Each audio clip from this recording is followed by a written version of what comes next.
Assalamualaikum warahmatullahi wabarakatuh. Saya pernah menguatkan pendapat dari Gus Wafi tentang definisi ilmiah dalam Islam. Waktu saya mengkritisi pernyataan-pernyataan guru kumpul tentang metode ilmiah, kan gitu. Di situ di video saat Gus Wafi memberikan definisi ilmiah dalam Islam, lalu kan dia menyebutkan tiga kriteria. Tiga kriteria di situ adalah pertama yang empirik, yang kedua yang rasional, dan yang ketiga yang saya sorot sebagai bagian yang menariknya adalah ada khobarun Nabi. Khobar Nabi itu adalah semua pernyataan, semua kabar yang datang dari Nabi yang secara rasional pasti benarnya, gitu kan.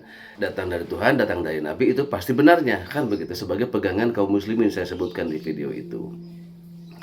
Nah, yang menariknya adalah sebagai penguat saja dari pernyataan Gus Wafi yang saya perkuat itu sebagai pegangan kebenaran, sebagai pegangan definisi ilmiah yang benar dalam Islam dan harus dipegang oleh kaum muslimin, ternyata juga ada dibahas sedikit oleh Ustaz Muhammad Nuruddin yang kemudian menjadi rangkaian penjelasan tentang epistemologi dalam Islam yang saling menguatkan. Kita flashback sedikit ya, video saya yang sebelumnya. Nah, kita misalkan masuk ke diskusinya. Gus Wafi dan Pak Syahab, saya mohon maaf. Kita diskusi dulu yang Gus Wafi dan Pak Syahab pahami soal diskusi ilmiah itu apa? Ilmiah itu apa? Kita sepakati dulu. Oke, Iya, izin ya.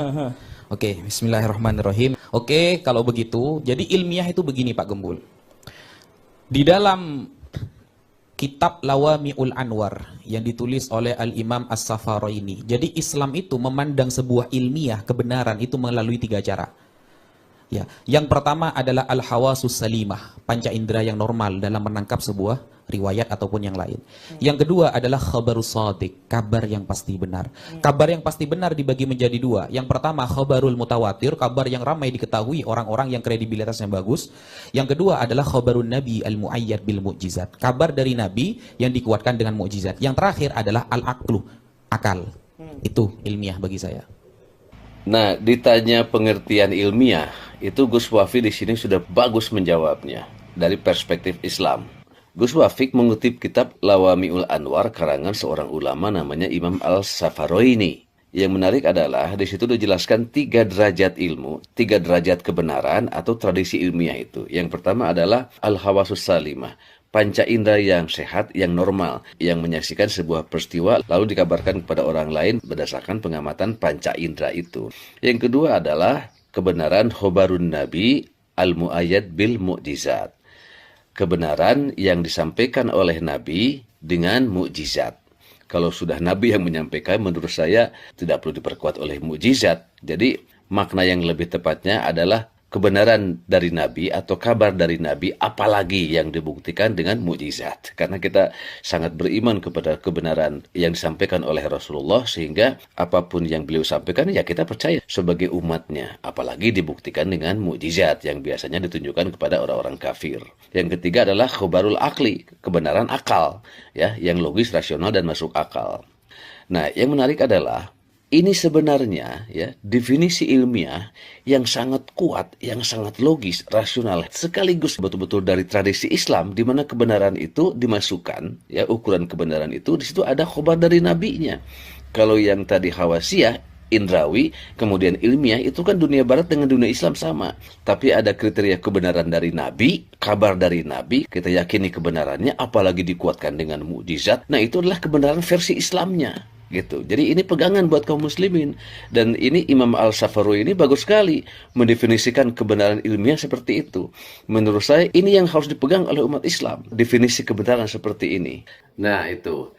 Jadi saya tambahkan lagi sedikit bahwa metodologi ilmiah empirik dan rasional itu kan dunia Islam dengan dunia barat sama. Nah, bedanya kan di khobar nabinya itu. Jadi ini yang tidak dimiliki oleh Barat. Epistemologi Barat itu tidak percaya kepada Tuhan, tidak percaya kepada Nabi Muhammad, dan tidak melibatkan agama di dalam definisi kebenaran ilmiahnya, kan begitu. Nah, perbedaan epistemologi dalam Islam adalah ada khobar nabinya itu. Nah, ini menurut saya kelebihan dari epistemologi Islam dibandingkan dengan epistemologi Barat. Epistemologi ilmiah di Barat itu yang pernah saya sebut sekuler itu. Tidak melibatkan Tuhan, tidak melibatkan Nabi, dan tidak percaya kepada hal-hal yang gaib. Tidak memasukkan semua itu kepada unsur yang disebut dengan ilmiah atau kriteria ilmiah.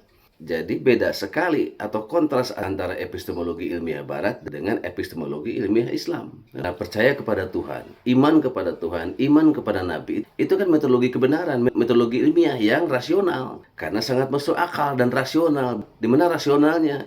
Kan rasional itu ya, pernyataan, ungkapan, penjelasan yang memenuhi unsur rasio, yang masuk akal dan logis gitu, memenuhi hukum-hukum logika secara rasional, secara akal dan secara logika masuk gitu. Kan gitu. Satu, Tuhan itu ada dan Tuhan itu benar. Maka Tuhan pun menurunkan agamanya pasti benar. Nah, itu kan kebenaran rasional. Lalu dalam menurunkan agamanya ini menurunkan para nabinya yang berakhir di kenabian Nabi Muhammad SAW. Kan gitu. Jadi adanya Tuhan, adanya agama, adanya para nabi, adanya Nabi Muhammad sebagai nabi terakhir, itu semuanya rasional dan itu adalah benar. Apalagi juga secara empiris, kebenaran Nabi Muhammad itu juga telah terbuktikan oleh apa? Oleh pengakuan para sahabat masyarakat Mekah saat itu yang memberikan gelar kepada Muhammad sebagai Al-Amin. Jujur. Jadi masyarakat Mekah di situ yang beriman dan yang tidak, yang belum beriman dengan yang sudah, semuanya mengatakan Muhammad itu orang jujur, teruji kejujurannya sejak kecil hingga menjadi nabi. Yang itu sebetulnya rahasianya adalah modal yang disiapkan oleh Allah, ya, energi yang disiapkan oleh Allah untuk nanti menguatkan kenabiannya, untuk menguatkan tugas kenabiannya, bahwa agama yang benar itu harus dipimpin, ditokohi, difiguri oleh seorang sosok yang benar-benar terpercaya. Makanya Nabi Muhammad itu betul-betul disiapkan untuk itu. Nah, oleh penjelasan rasional ini, makanya apa yang kita dengar, apa yang kita terima, penjelasan khobar dari Nabi pasti benar. Jadi sikap umat Islam selalu membenarkan apa yang datang, apa yang dijelaskan, kabar dari Nabi pasti benar, itu ilmiah gitu. Apalagi dari Tuhan dalam kitab sucinya. Jadi Allah itu rasional, Al-Quran itu rasional, Rasulullah Nabi Muhammad itu rasional. Rasional adalah unsur dari ilmu pengetahuan modern. Rasional adalah unsur dari kebenaran. Kan begitu. Makanya iman kepada adanya Tuhan, iman kepada Allah, iman kepada Al-Quran seluruhnya tanpa reserve. Dan dalam surat Al-Baqarah dikatakan ada ayat la raiba fihi, tidak ada keraguan di dalamnya. Ya, hudalil muttaqin, petunjuk bagi orang yang bertakwa.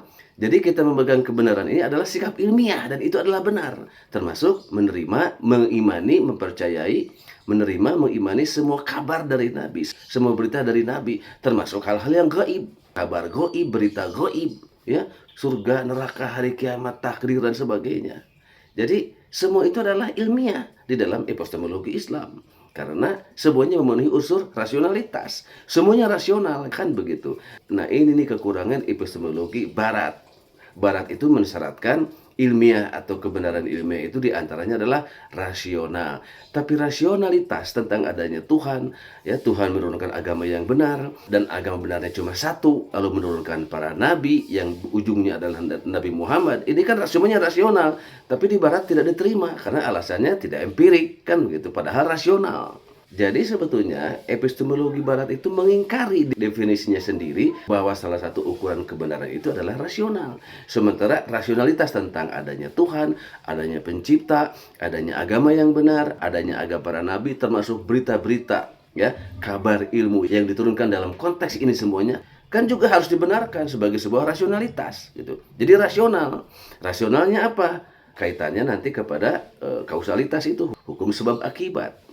Nah, jadi sekali lagi ya, kepercayaan, keimanan kepada Nabi Muhammad, ya, khobar Nabi yang pasti benar itu ilmiah. Ilmiahnya adalah rasional. Bahkan kalau disyaratkan juga empirik, empirik dalam pengertian dialami oleh manusia. Nah, itu kan empirik juga sebetulnya. Kebenaran Nabi itu. Cuma empiriknya bukan yang kita alami, tapi yang dialami oleh manusia zaman lampau. Yaitu para sahabat Nabi, masyarakat Mekah yang membenarkan, ya, yang mempercayai, yang memegang teguh bahwa Muhammad tidak pernah berdusta. Tidak pernah berdusta, gelarnya Al-Amin, maka semua ucapan dia itu pasti benar. Maka kabar dari dia, informasi dari beliau pasti benar, kan begitu. Jadi itu sikap ilmiah juga. Jadi sebetulnya agama itu ilmiah.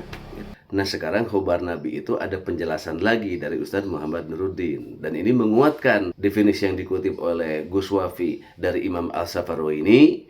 Lalu saya kuatkan bahwa ini adalah epistemologi kebenaran dalam Islam. Saya menemukan tambahan penjelasan lagi dari Ustadz Muhammad Nuruddin dalam perdebatan dengan guru Gumul itu. Kalau kita mengingkari khobar sodik misalnya, di antara epistemologi, wasailul ilam itu khobar sodik.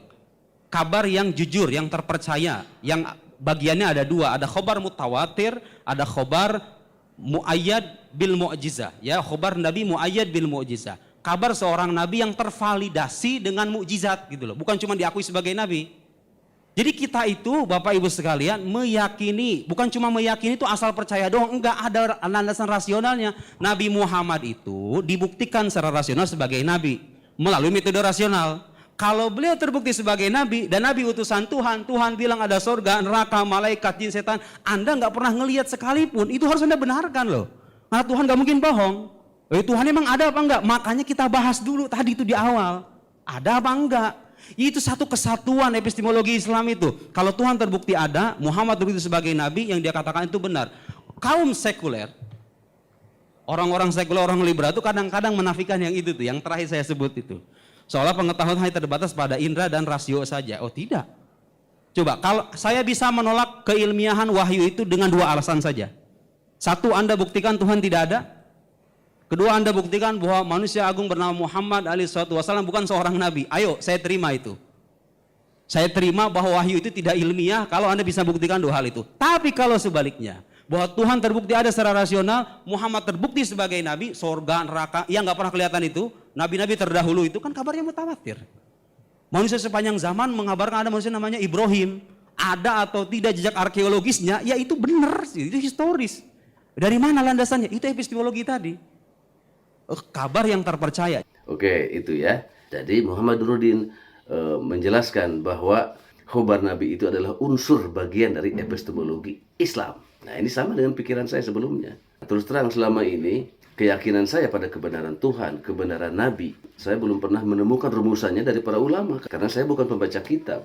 Jadi ketika saya mendengar ada definisi dari Imam Al-Safaroini yang dijelaskan oleh Gus Wafi, saya senang sekali. Ini nih epistemologi Islam itu, yang kemudian dijelaskan lagi juga oleh Muhammad Nuruddin, ya, menguatkan bahwa iman kepada Tuhan, iman kepada Nabi, iman kepada Al-Quran, iman kepada ajaran Islam adalah epistemologi Islam tentang kebenaran ilmiah.